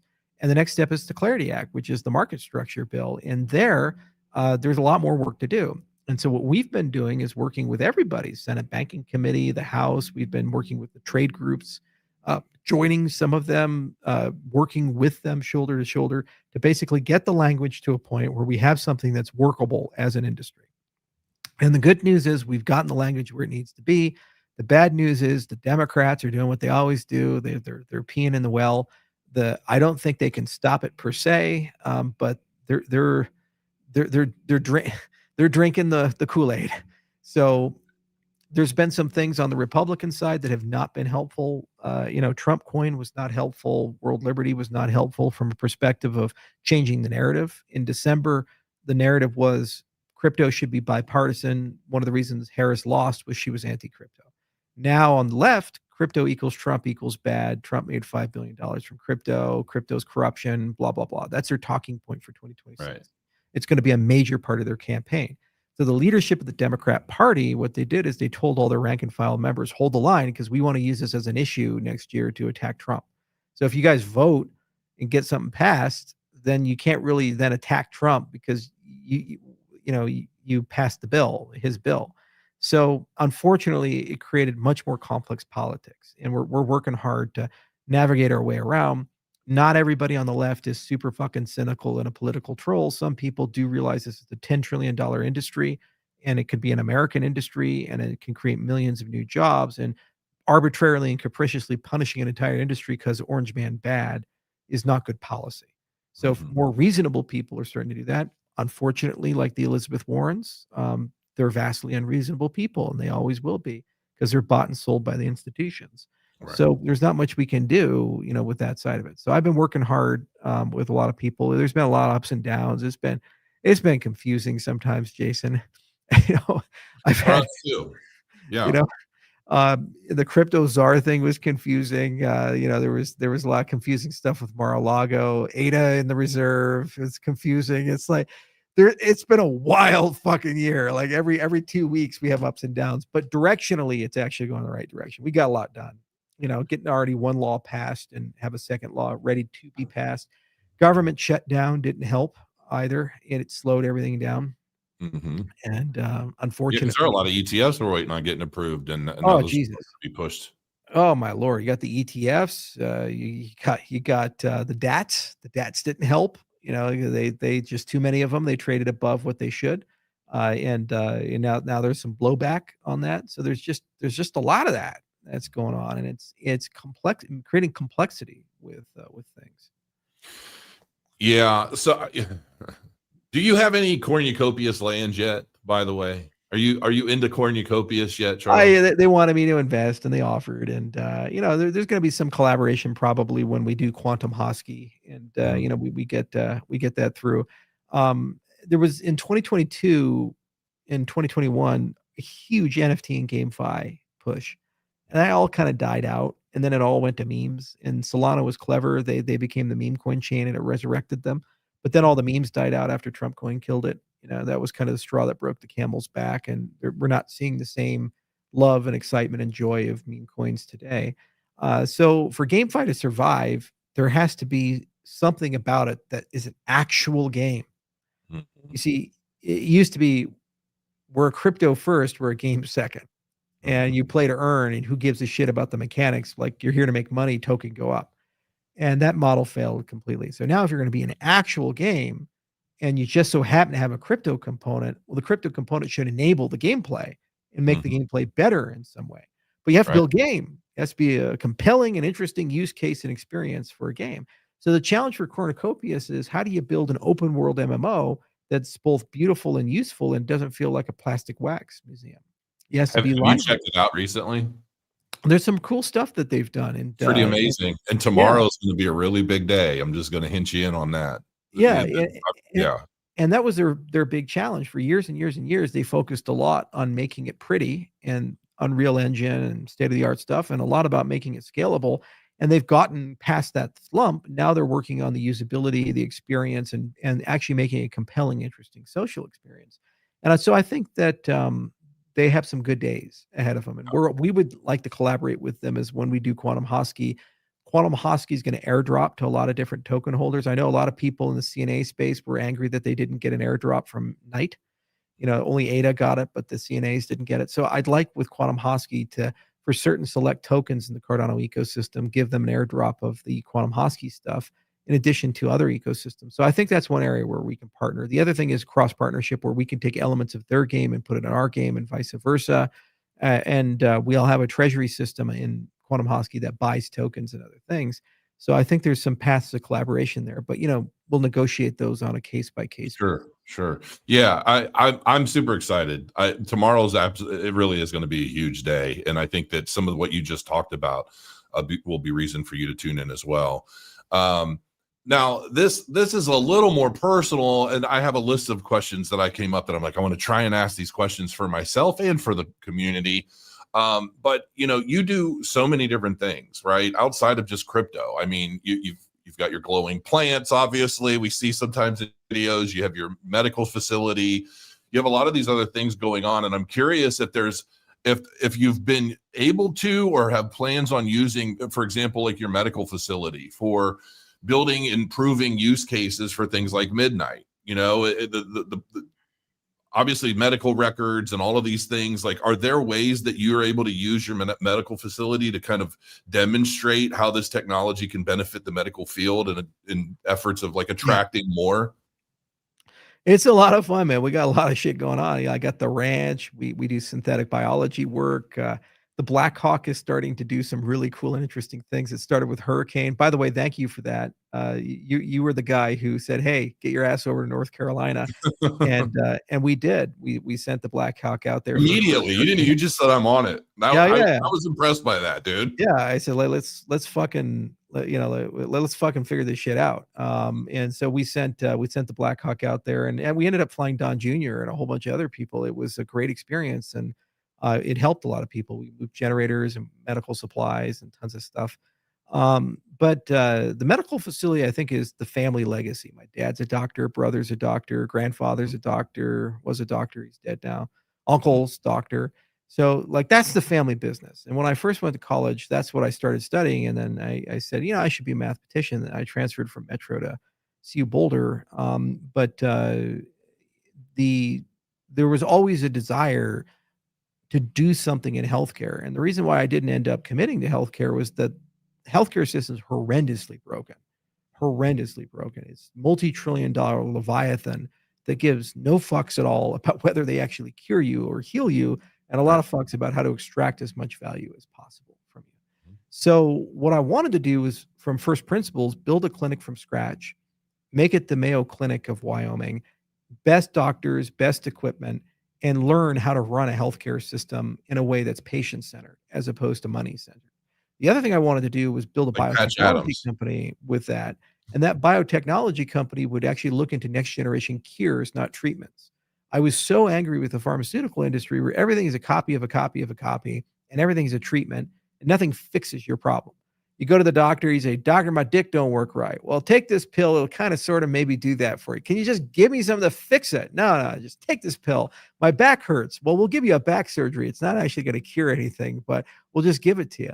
Like I got a lot of friends who are UFC fighters and a lot of friends that are former special forces guys, like my security details, SEAL Team 6, and we got Green Berets and Rangers, and they're awesome people, and they're damaged people because they've been blown up 50 times and their joints are all fucked up and they have a lot of problems. And they're some of the most disciplined people, but they need somebody to come in and help them out, to fix the TBIs and fix the joint and back problems and there's other things.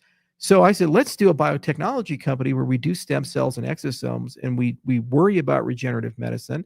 And let's use the clinic as kind of the clinical side where we actually do the clinical translation. Because everybody who does this stem cell stuff, they do it in a lab and then they have no path to get FDA approval. They have no path to actually do the translational medicine and get that stuff done. So we've done that. and so we have now 17,000 patients. It's growing by leaps and bounds. It's a 70,000 square foot facility. We have 40 providers. We've been in the community with Hoskinson Health now for several years. You can Google us and see how many great reviews we have. People love it. It's the Mayo Clinic of Wyoming. And on the biotechnology side, we're getting ready for our first FDA trial with mesenchymal adipose-derived stem cells. So we take your fat. I got a lot of it. And when we extract it, we culture expand it, and then we compare it with hyperbarics. And we're going to do a phase 1/2 clinical trial and then expand it phase 3 and go through the entire process. And we think we I'll can. be part of your clinical trial. You just let me Everybody know. wants to be, right? Everybody wants to be. You're currently 51 years old, according to my labs recently. So I got shit to do. You got to fit. Yeah, same for me. I gotta clean this shit up. I mean, but we know a lot of guys, and especially these older UFC guys or these older Brazilian Jiu-Jitsu guys, like Royce Gracie's a friend of mine, and his niece does security for us from time to time. And he's like, "Hey, when you got something, man, you call me." Mhm. He's like, "We need some of that magic juice." They got the will, but the body sometimes doesn't add up to the will. So you call them up, you say like, "Hey, you want to be part of this clinical trial?" 100% yes. Everybody wants to do that. And what's really cool about mesenchymal stem cells is they're your stem cells. It's your repair mechanism. When you cut yourself, that's what fixes it. When you get injured like a broken bone, that's the kind of shit that fixes it. So there's no chance of rejection, and there's no gene therapies or any of these exotic weird things. It's not like iPSC where you're using Yamanaka factors to make pluripotent stem cells. It's a much more conservative approach. And it turns out when you pair it with the right things like exosomes or peptides or hyperbarics, you get the equivalent effect or better of umbilical cord blood or pluripotent stem cells or these other concerns that people have. So it's a slow burner. Everything in medicine takes a lot of time. It's a highly regulated field, but we've gone from nothing to 17,000 patients. And you asked a blockchain question: is there going to be a blockchain component? Of course. I'd like to do an open source EHR, electronic health record system, and I'd like to use principles from self-sovereign identity, so DIDs, and principles from the blockchain space to do that. So we have one project called Project Galen, which is currently internal, where we are having that discussion of an art of the possible of what can we do in the blockchain space. What's really cool is there's a lot of midnight applications for this because Right. you want to have private medical records, but you want to extract the semantical value for clinical trials and for patient value, like epidemiological information for public health, or any of these types of things. You really want to have that discussion about that. So to me, it's been just so much fun because I get to work with my dad and brother. They're both internists, and it's the only business I have with them. And I get to, every day wake up and think about like, how do we solve problems in healthcare? And what's really cool is when you solve problems for people, it's not like, hey, you made me some money. We did Right. that with Cardano. There's some of these Japanese people bought ADA at 0.2 cents. They're doing okay. It's like you solve my heart issue. We had one patient come in, and she had gained 100 pounds in just a few months, and her doctors in town were, "Oh, you're just getting fat. Go on a diet." Our doctor sees her, "You're in heart failure." Wow. I mean, it's like, how do you fuck up that bad? It's so crazy when you hear these stories and these things come through. So you say, it gives you a chance to fix that and take care of that. And that's the family legacy. We've been in medicine for 70 years as a family. And I never when knew that. our family started medicine, there was no Medicare and Medicaid. Doctor had a direct relationship with the patient. Insurance companies didn't have any power. The majority of clinics were doctor owned and operated. Now, private equity groups and large hospital groups own most of medicine. Insurance mandates standard of care.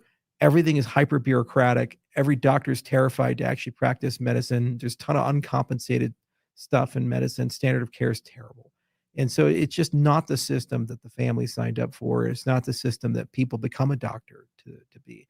So the fact that we get to return to normal medicine and not chase RVUs or any of these other things and actually take care of people and improve public health, it's a heck of a lot of fun. And also it's super challenging because it's a different set of problems in the blockchain space.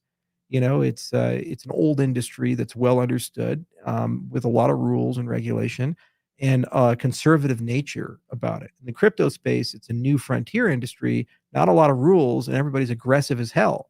So we Right. were always the conservative one in the crypto industry, and now we're the rebels You're in the rebels. Yeah. the healthcare industry. It's like, it's amazing how you could be the same person but be a rebel and a conservative at the same time. It's pretty Right. crazy.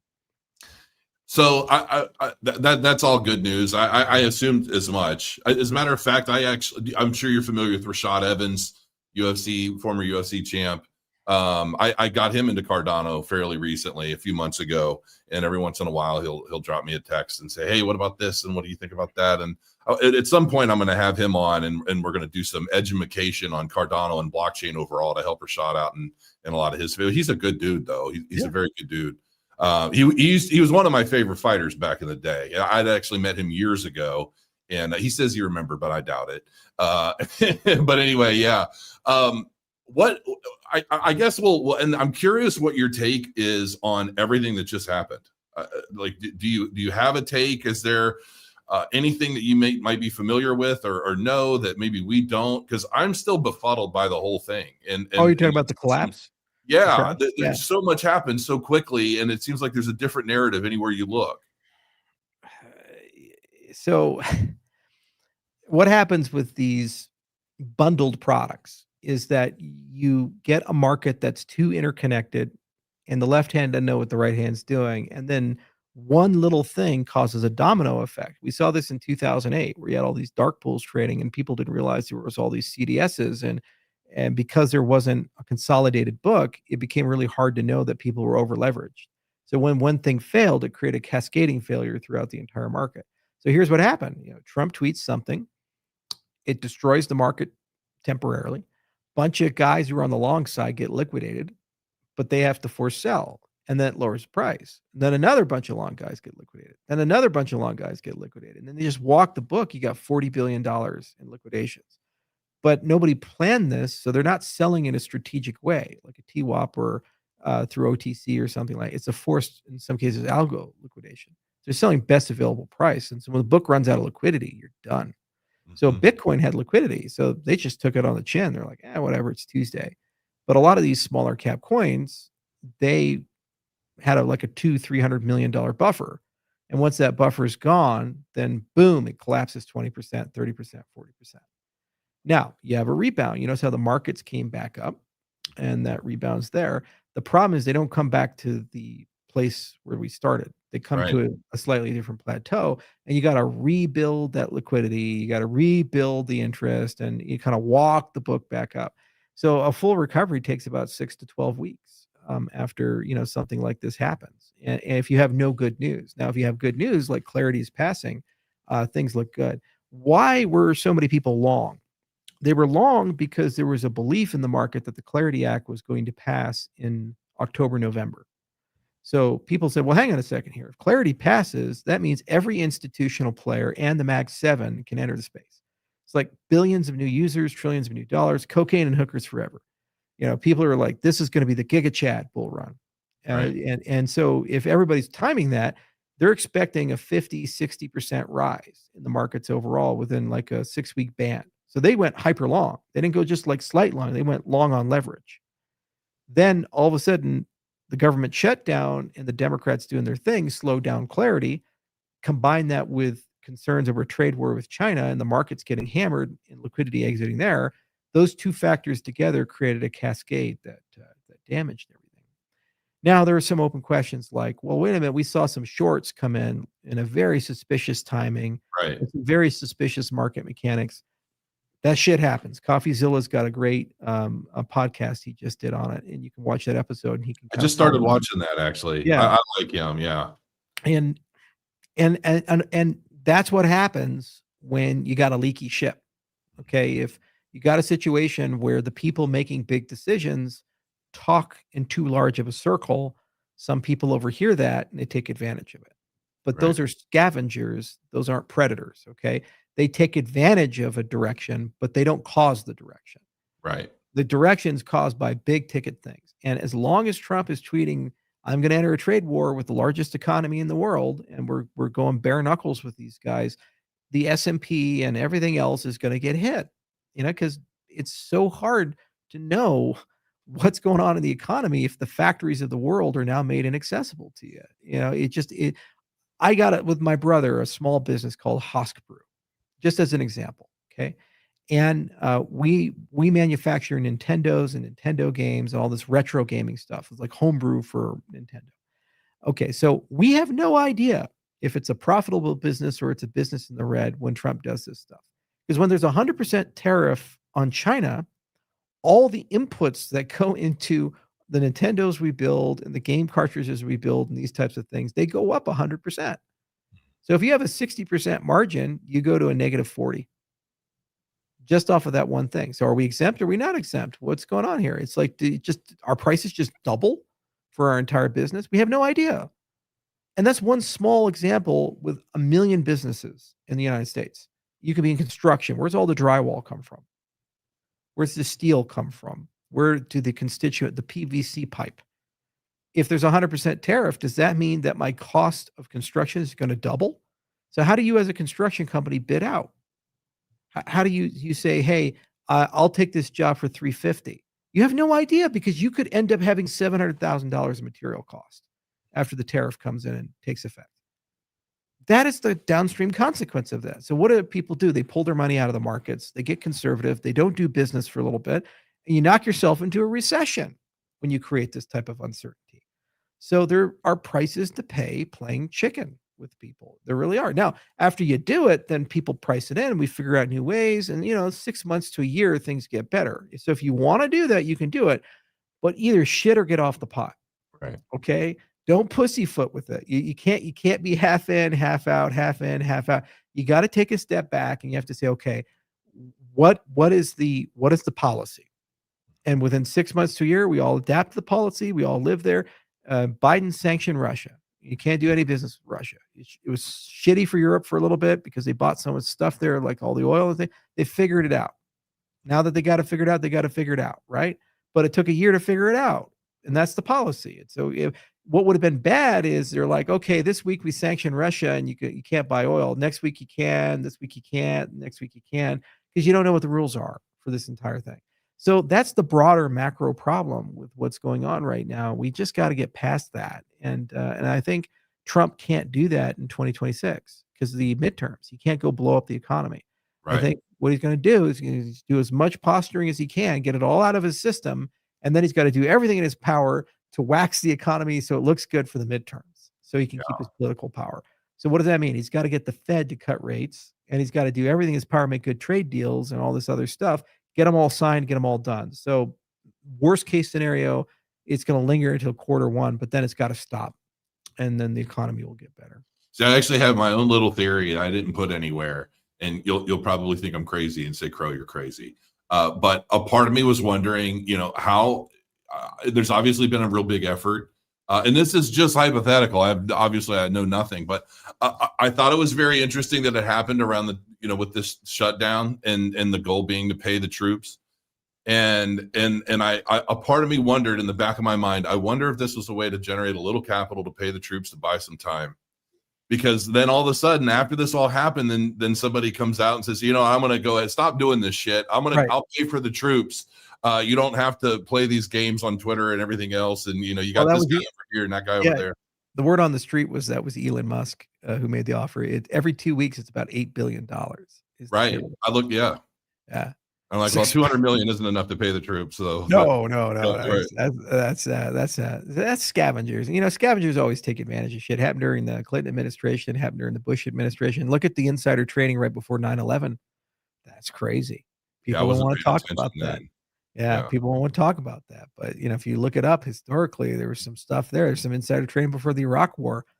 There was some insider trading before a bunch of stuff in the Obama. I know the guy that owned the buildings had just taken out new insurance policies on all the buildings. And in order for him to capitalize, the building 7 had to go to, or something like that. Like a building that wasn't even touched by anything imploded on itself for no reason at all. But apparently it was a part of the insurance thing. I don't know. Yeah. I heard about that. And also, was it one terrorist attack or 2 terrorist attacks? Because both World Trade Centers got hit. So was it the same event or are they 2 unrelated events? Because there was a lawsuit over that and it turned out to be 2 events. Silverstein, I think.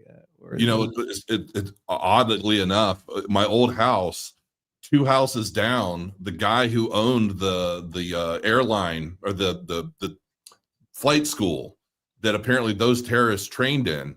He owned the house 2 houses down from me. Oh, no shit. Yes, and he got in a lot of trouble, and apparently he had to foreclose and everything. And now this was before we moved in. We moved there. We don't live there anymore now, but yeah, 2 houses down was the guy who owned the flight school. So I mean, it's like you have people learning to fly who aren't interested in landing the plane. That's fucking sketchy, man. It's like nobody like, asked questions why they didn't want to know how to land. Yeah. It's like somebody showing up for like police academy and saying, "Hey, I really want to know like how to kill somebody and get away with it. Can you tell me like what do you guys have a hard time investigating? Why do you want to know, Bill? Oh, no reason. I'm just morbidly curious about getting away with lots of murders. Like, what's the best way of disposing of a body? You would say, should I incinerate it, melt it? That Breaking Bad that thing shit is real. AI nowadays. Like, somebody should be keeping track of that. Charles, one last question I'm curious about. And I had a couple others, but I have one more I'm gonna ask you, and then I'll let you go because we've been at it a while. I don't want to keep you too long, but with everything institutional happening, it's obvious that the institutions are kind of pushing the market this time. It's not necessarily retail so much yet. I think that's still to come at some point, at least in my opinion. But what are what's the biggest thing you're most excited about with all the irons, everything you have going on? Obviously, I'm thinking it probably is going to have to do with Midnight, but what is the most exciting thing for you right now that is going to play a real role in the transition of TradFi into crypto? Well, I mean, there's what I'm personally excited about, and then there's what I'm excited about from a business perspective. These are kind of different things. So from a business perspective, I think Midnight's time has come. It's the next generation of cryptocurrencies. It's the bridge between the TradFi and the DeFi world, and it solves so many problems for so many people. And also, it opens Cardano up for business, and it allows Cardano to have an emissary to go trade on its behalf and bring value back into the main network. So that's long overdue, and I'm just really tired of the status quo. And anytime that happens, we try to change that. And it's been overwhelmingly successful. The airdrop is exactly what I thought it was going to be, and it's right about the right numbers. 13% of the supply has been distributed. It'll probably end up about 20%, give or take, which is just a phenomenal, for where it sits. And the model was great. Now, personally, that's a different thing entirely. Personally, there's some stuff I can't talk about that's internal. I just had a board meeting actually about it, and it's sure magic. You can. I can't. It's it's just magic. It literally, when people find out about it has nothing to do with crypto. It's in a different world, and when people see it, they touch it, they'll just be like, "This is a new world we're living in." It's so cool. So that's really cool. Hopefully next year we can talk about it. And then Quantum Hosky is the other one that I'm so incredibly excited about, because there I just went all out. I just went and said, just fuck it, let's just go for it. We just swung for the fences.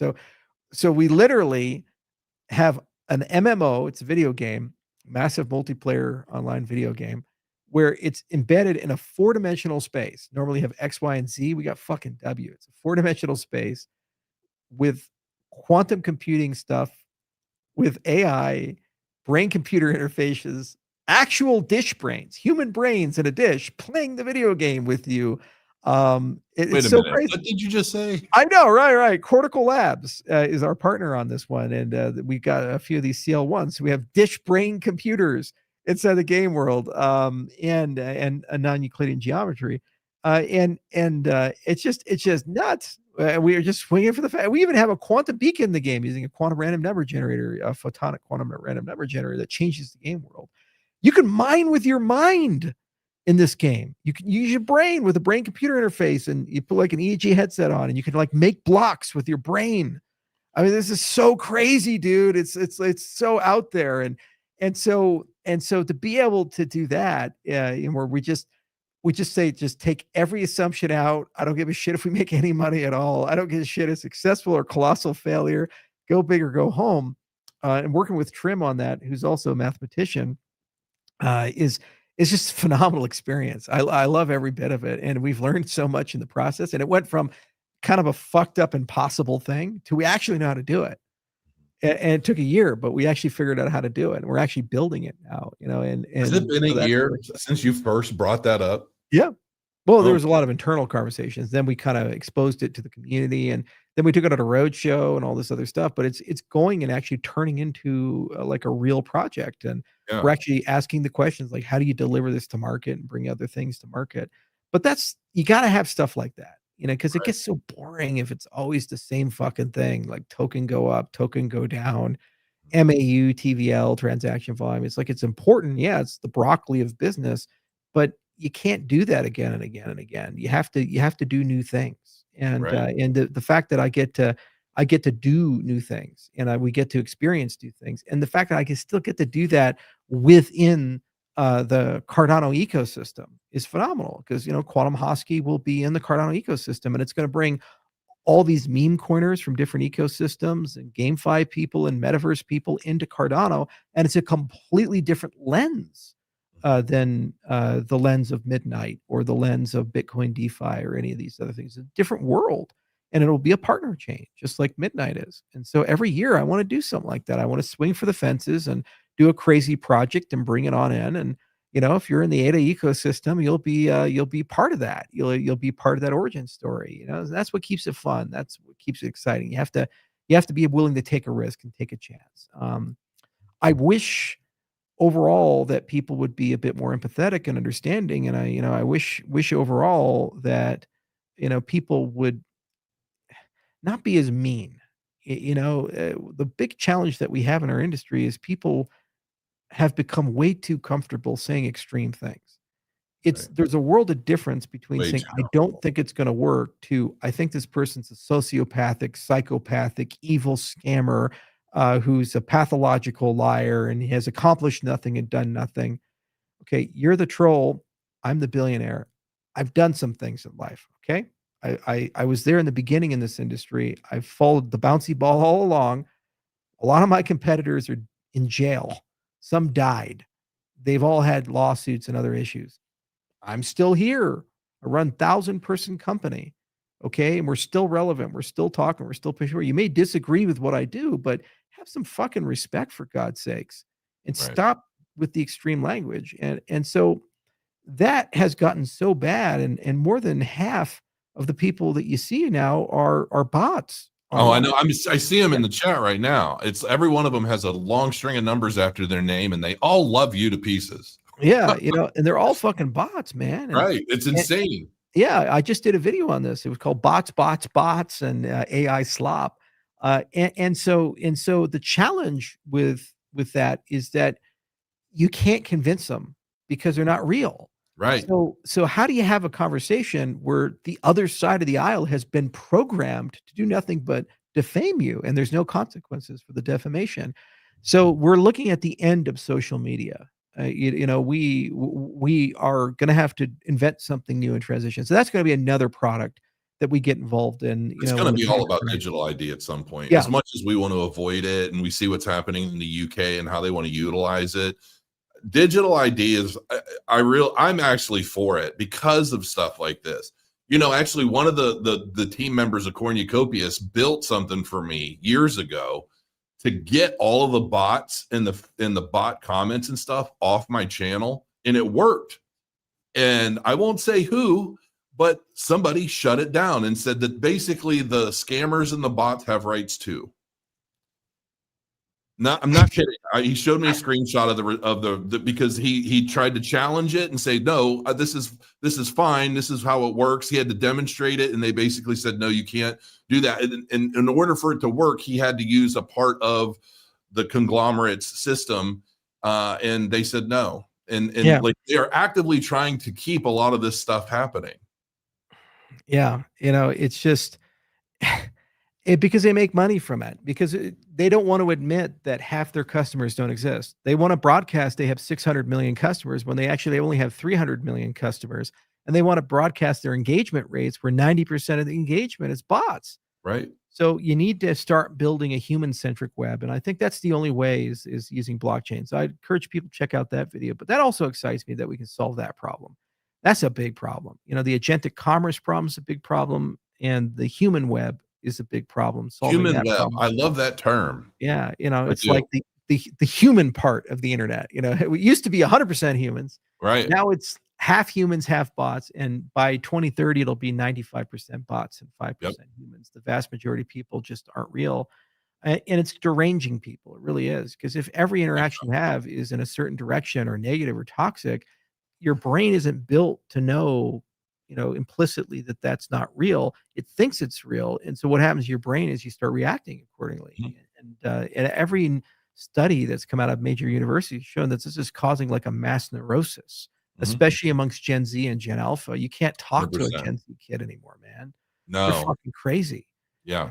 It's so hard. They're just weird shut-ins, and you can't hire them because 'cause they're just so fucked up from 24/7 exposure on all Because these they think platforms. that's the world around them, as Yeah, and they're so desensitized to the toxicity of everything that it just becomes a part of who you are, and so you yeah. just don't even see it anymore. Yeah, exactly right, that's another one we're gonna solve. So after we get, RealFi and Quantum Hosky, those are the 2 big ones for next year, we'll have some surprise announcements, all we always do, and just all the Cardano stuff, getting Laos out and keep building up the ecosystem, and obviously Bitcoin DeFi and getting Midnight to its fullest extent.